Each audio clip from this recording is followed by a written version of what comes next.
Bridge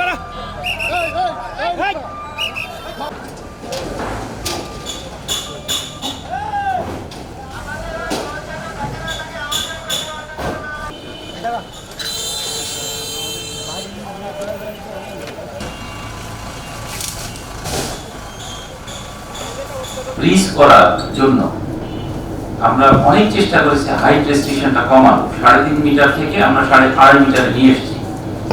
কিন্তু ব্রিজের জন্য যে স্পেশাস ব্রিজ কিন্তু নট কালভার্ট, ব্রিজের জন্য যে স্পেশাস এলাকা প্রয়োজন সেটা সরকার আগে থেকেই অধিগ্রহণ করে রাখছে, অথবা কাস্টম রোডসের অধিগ্রহণ করা আছে।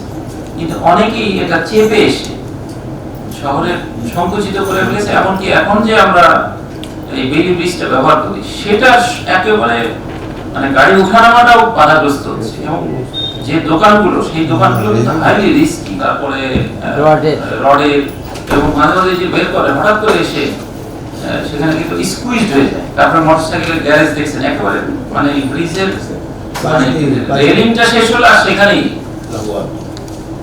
এরকম অনেকগুলো ইস্যু আমাদেরকে টাচ করা লাগছে। আপনাদের সাথে শেয়ার করেছিলাম এই সপ্তাহে। আমরা আশা করছি যে সরকারি 3টি অফিসের ওখানে একটি মোড় তৈরি হবে, জেলা প্রশাসন স্কুল মোড়। সানবিট সব দিবে সামাল। সানবিট ম্যাজিক প্রেস ডিশওয়াশিং এর মাথা ঘোরানো সলিউশন। জেলা প্রশাসন স্কুল মোড়ের পাশে আছে উপজেলা পরিষদ, তার ওয়ালটা কিছু অংশ আমরা সরিয়ে দেব।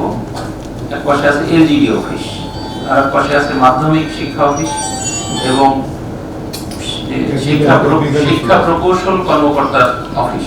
এই ওয়ালগুলো সরে যাবে। আবার এই পাশে আছে সরকারি টেকনিক্যাল, এই সবগুলো সরকারি অফিসের ওয়াল সরে যাবে। এখানে একটা মোড় তৈরি হচ্ছে। এর মধ্যে আমরা ঘোনাপাড়া আমরা ওখানে পুরোটা সরিয়ে ফেলছি।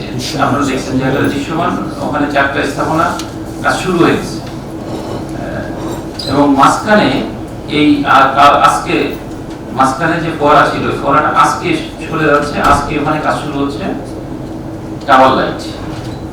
ঈদের আগে আমরা আশা করছি যে টাওয়ার লাইটটা মোড়ে একেবারে মাঝখানেই হবে টাওয়ার লাইট, এবং তার সাথে সিসিটিভি থাকবে যাতে আশেপাশে পুরোটা কভার করা যায়।